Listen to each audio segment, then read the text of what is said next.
So you're a spreadsheet lover and you want to get into real estate. Well, this is the video for you. Hi, my name is Matt Coach. I created this YouTube channel to share the tips, tricks, and mistakes on my way to building a multi-million-dollar real estate portfolio. And today, this Finance Friday, I'm going to go over a house budget, what I keep track of, kind of the before and after, and what we do during, to make sure that we see what projects are in budget, how much they're going to cash flow after, kind of what we expect the banks to give us back, all of those kinds of things, so that you can get a rough understanding of what we do, so that we understand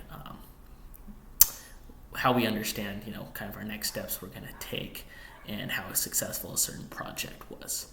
So I'm gonna go over all the little mini formulas, what I do on this spreadsheet, and you guys can recreate it yourself if you want to. After watching this video, it should only take you guys maybe 5-10 minutes to create a spreadsheet just like this one and track everything that you need to know.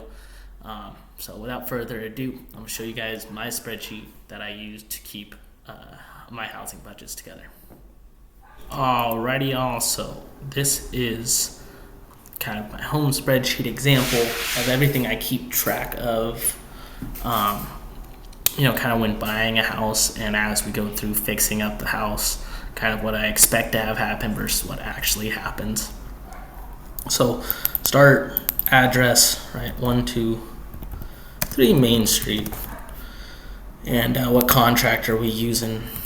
Say his name's John. Year built 1950. All these you're going to pull, off of public records or off of Zillow or wherever you got your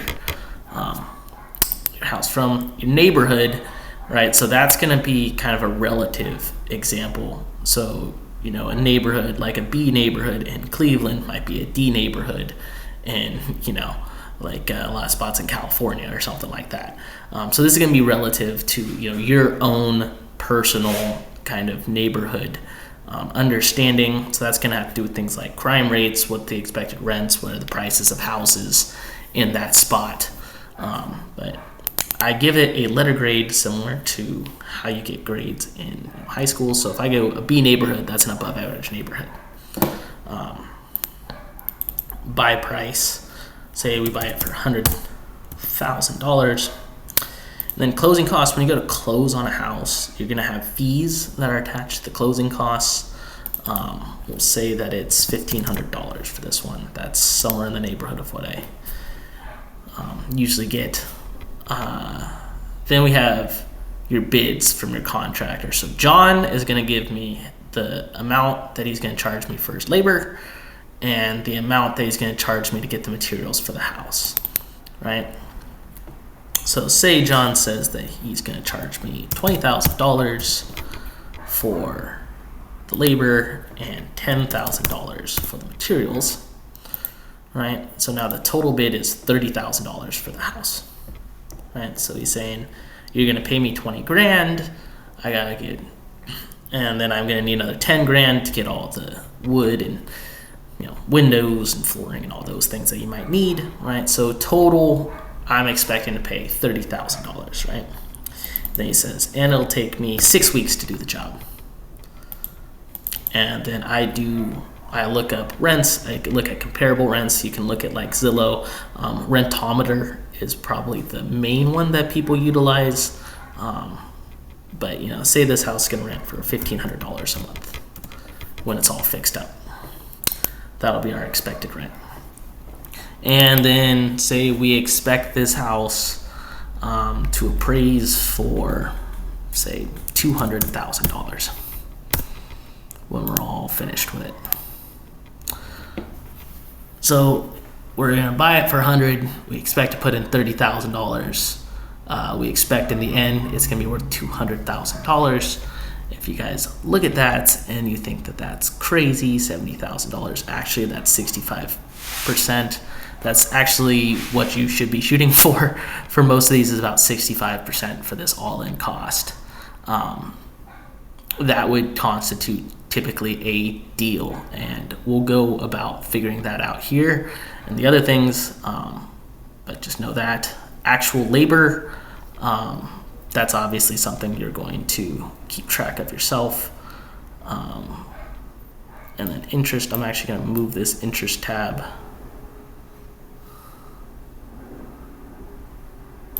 over to here because it's easier to understand, I feel like. So actual labor and then actual materials. This is where, John actually said 25,000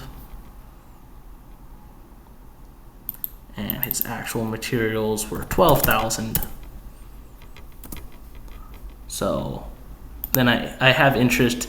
This is 0.029 times this actual labor. Why do I have this? I have this because I utilize credit cards and you get charged, just under 3% to use credit cards to pay for my labor. So that's what my interest payment is for these. And then I buy stuff from Home Depot, so I don't get charged extra for that, for my actual materials utilizing these credit cards. So that's my interest payment. But if you were to do this with like a hard money lender that wants 12% or something, you might just have a flat payment here per month. So your formula might be a little different than mine for this one. So you can kind of sort of disregard this. Actual cost, I'm adding up my labor that I've paid for, my materials that I've paid for, and the interest that I've had on top of that. So these three categories right here, and that's the actual amount that I've put into the house. Then my all-in cost is my actual cost that I put into fixing it, right? Plus how much I bought it for, plus how much, I had to pay for buying that house and the closing costs. So all in told, I am $139,000 into this house. So let's say the actual appraisal comes in at $180,000. So we're $20,000 lower than what we needed. Say we rented the house for $1,400, right? And John said 6 weeks. It actually took him 10 weeks to do. So not much went exactly as planned with this house, right? So in budget, I qualify in budget as if this actual cost number is within 10% of our expected costs, or our total bid right here. Right, so actual cost, right? Did I go over 10% of this? It looks like we did, right? We actually went a little over 20% of our total bid if you exclude the interest from at 37 minus 30,000. So this is just a yes or no. So this is an if statement. You might have to just copy and paste this if you're not super tech savvy. But this is that is what this statement is saying. It's, did I go over 10% of my bid in budget? And then right here, this is saying a very similar thing. This is saying, did I go over 2 weeks past what my expected bid was, or my expected timeline? So that's my qualifications for these, is if they're within 10% of the budget and within 2 weeks of the timeline, I'm going to say that was solid, that's expected. Basically stuff that I'm going to realize is going to happen. And then loan amount received, right? So what is the loan amount received? Well, you're going to actually have a full loan sheet that's going to tell you that exact amount. But in general, right, we're going to look and have about a 6% cost. So what formula am I plugging in? What number am I taking? I'm taking this actual appraisal. So that's what the bank gave me, right? That's what the bank says my stuff is worth. Then they're going to give me 75% of that. So 0.75, right? And then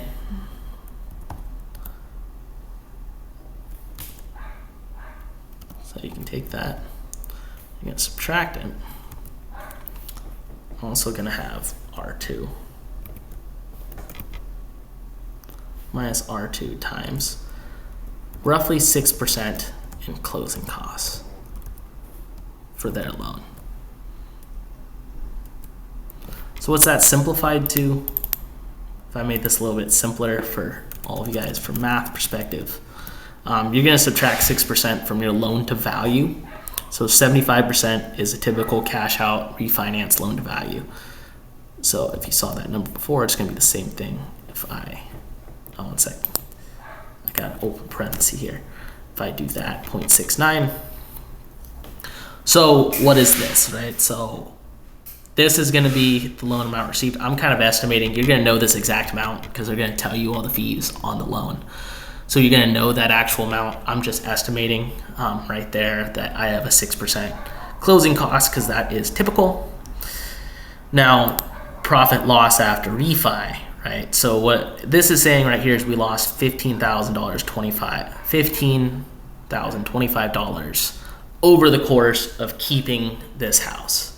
Now, is that a bad deal? Well, if we were to have sold the house $139,000 and it could sell for $180,000, obviously we'd be profiting on the deal. So it really depends on your strategy, what you're willing to do, because like I said earlier, if you thought it was kind of ridiculous over here that we're putting in $130,000 and the house is going to be worth $200,000 afterwards, well, it turned out that even though we put in an extra 10 grand maybe, and it came in $20,000 less, we still would have made, $40,000 minus some other costs. I don't have a property flip calculator, but know that there's some costs associated with selling, obviously taxes, and then usually commission fees for whoever helps you to sell it.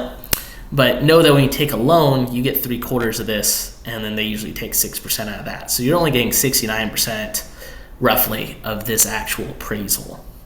So that is very tough to keep houses. So that's why I kind of said that 65% is that general spot, because that's actually about close to where you're going to break even on these houses, because it's very quick that your appraisal could come in lower than expected, or you could spend more than expected. Is pretty normal for these houses, right? So what happened here, we lost $15,000 on this house. So monthly mortgage, how do you calculate the monthly mortgage? Well, you're going to go to mortgage calculators right here. A little sneak peek help for you guys. Mortgage calculator. Now they're going to tell you this all on the loan. So I should clarify that you're going to know, you're going to have an insurance, you're going to have a mortgage. You're going to be able to look up taxes on your local tax, like county treasurer's website. Your property management fee is going to be what you negotiate with your property manager, and that's going to all factor into your monthly profit, your monthly taxable profit, I should probably say. Taxable profit. But if you want to get an understanding of what a mortgage payment is going to be, so like I said with that other house, we have $180,000 times 0.75. It's going to be your loan. So that's going to be what, $135,000. Then you should know that your interest rates actually right now going to be about 8.25%. It can be less than this. This is for an investor specific loan, but what you're going to see right here is that loan at that interest rate gives you a payment of $1,014, and you can just Google this right here. And that's simple enough. This is an actual formula. This is not like a guesstimate. This is an annuity calculator formula. So this is not, your stuff might be different than this. No, this is what a 30-year fixed loan at 8.25% mortgage for $135,000 is. So utilize this mortgage calculator. But we'll say our monthly mortgage is $1,000. It's about what it came in at, right? Monthly insurance, let's say we're paying $100. Say we'll pay $100 towards taxes and $100 for property management. So what's that saying? It's saying that our monthly taxable profit's $100. And what am I factoring in? I'm factoring in vacancy expenses. right? So what's a vacancy expense? A vacancy expense is when someone's not living in the property because you still have to pay the mortgage, right? So you're not going to get this rent every single month, every single time, right? Occasionally people are going to not live in your house, right? So 5% is somebody moving out roughly every 2 years. So that's my vacancy expense. So what do I have? I have $1,400, this actual rent, right? I'm not going to get that once every 2 years. So that's my expectation. So I'm factoring that in here in vacancy expenses. That $70, right, every single month is going to go in to that 1 month that I'm not going to receive that $1,400 in 2 years. So that's how I even that out. And then I have capital expenses, right? So what's a capital expense? That is when you that's when you go about fixing up things in the house. So that is 10% of my rent. I'm going to go towards fixing up because eventually you're going to have to do things like replace windows in houses. You're going to have to do a new paint job. You're going to have to replace a roof eventually. All these things have to get replaced. So I'm going to save 10% of my monthly rent towards future replacements. And then that actually is going to show a negative profit when we do all that. So you're losing $110 a month keeping this house, which is why, when you factor all these things in, you might realize that a lot of these houses are not good investments. But just to show you guys what maybe would be a decent investment, if our actual rent was maybe closer to $2,000, which would probably be closer to what I would actually buy a house at if it was for $200,000 when it's done. That's a rule of thumb called the 1% rule, guys. So if your house is worth $200,000, you want your monthly rents to be 1% of that. Kind of rule of thumb to see if it's worth, kind of doing this full deep dive into why do you want 1%? Who kind of thought of that? Well, if you think about it from, before you factor in any of these expenses, right? If you have $100,000 and you get $1,000 each month, what do you get? $100,000 house, $1,000 each month, you get $12,000 in rent, right? So that's a 12% return on your investment. So you're going to keep up with the stock market. Basically, that's the idea, right? Is you're going to put in way more work. You're going to have other fees and stuff attached to this whole thing. So how is this better than if you had $100,000 just throwing it inside of the S&P 500? You kind of want that 1% rule to make it sort of make sense why you would go through all this effort. Now, I'll have other videos on other things like tax advantages and leverage and all the things that make this all truly worth it. But just to get back to the same page, so we have all the same expenses, but rent is $2,000 to $1,400, so our profit's now $400 a month, right? Which is actually probably more in line with what a realistic house and the areas that I'm investing would have. If you're in California, that last example was actually probably pretty accurate of what a house would look like. But say, so $400 is what we're getting every single month after factoring in this vacancy expense and capital expenditures. So the months to break even, 37 and a half, right? So what that's saying, if that's a positive number, then you made money. If it's a negative number, you did not make money. So what that's saying is 37 months to break even. So that is factoring in this profit and loss right here that we actually got divided by this monthly profit that we actually have. And then right here we have 37 months. Now, right here we have our monthly taxable profit, right? So vacancy expenses and capital expenditures. I'm actually storing these. So I'm factoring these out of this $700. I'm going to see $700 hit my bank account every single month after taking out all the basically the payments to the mortgage company. But I am making sure that I'm factoring in that sometimes people aren't going to live there and sometimes I have to fix things into the budget, right? then realized monthly profit. You should also probably factor in, shouldn't say probably, other expenses. I usually just keep an other expenses tab right here, but you could have like utilities that you pay for throughout a house, right? So I actually have my tenants pay for all utilities, but that is something else you should factor in. If you pay for water and sewer, right, that's going to be another expense. If you pay for the garbage to come and get picked up at a house, if you pay to get the lawn care, something like that, you should be factoring that in as well to this. I'm just going to say 0 right here though. But yeah, that's going to give you, kind of everything in my last stage, just comments, anything I learned from that house. But that's going to give you, pretty much everything you guys should need to keep track of these houses. If you're wondering why maybe I don't factor in taxes to this whole formula, is a thing called accelerated depreciation. Depreciation is a factor to this as well. So like basically tax advantages are a factor, and another reason why you might be investing inside of real estate, especially if you have a lot of money. But this is just, in a vacuum, what this property is doing.